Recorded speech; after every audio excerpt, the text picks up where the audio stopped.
పాత బ్యాంకు ఖాతాలు, క్రెడిట్ కార్డులను మూసివేయడం వల్ల మీ సిబిల్ స్కోర్పై ప్రభావం పడుతుందా అన్న సందేహాలు చాలా మందిలో ఉంటాయి.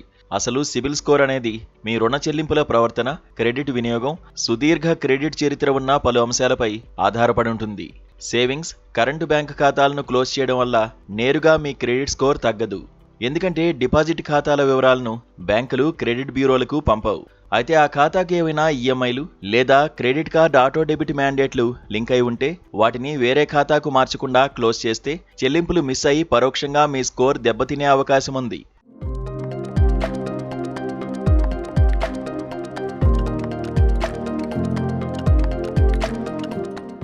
క్రెడిట్ కార్డును క్లోజ్ చేసేటప్పుడు మాత్రం మీ సిబిల్ స్కోర్పై స్పష్టమైన ప్రభావం కనిపిస్తుంది.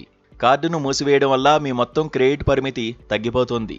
దీంతో మీ క్రెడిట్ వినియోగ నిష్పత్తి పెరుగుతుంది. ఉదాహరణకు మీ వద్ద ఉన్న 5 లక్షల మొత్తం పరిమితిలో 1 లక్ష ఉన్న కార్డును క్లోజ్ చేస్తే అందులో ఉండే పరిమితి 4 లక్షలకు తగ్గిపోతుంది. ఇది మీ స్కోర్ను ప్రతికూలంగా ప్రభావితం చేస్తుంది.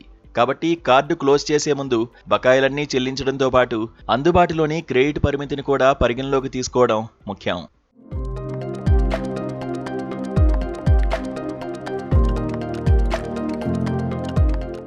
మరొక ప్రధానమైన అంశం క్రెడిట్ హిస్టరీ వ్యవధి.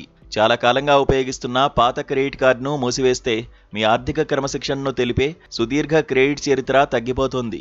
ఇది మీ క్రెడిట్ ప్రొఫైల్ బలాన్ని తగ్గిస్తుంది. అందుకే ఒకవేళ మీ పాత క్రెడిట్ కార్డుపై ఎలాంటి వార్షిక రుసుములు లేనట్లయితే దాన్ని క్లోజ్ చేయకుండా అప్పుడప్పుడు వాడుతూ యాక్టివ్గా ఉంచడమే మేలు.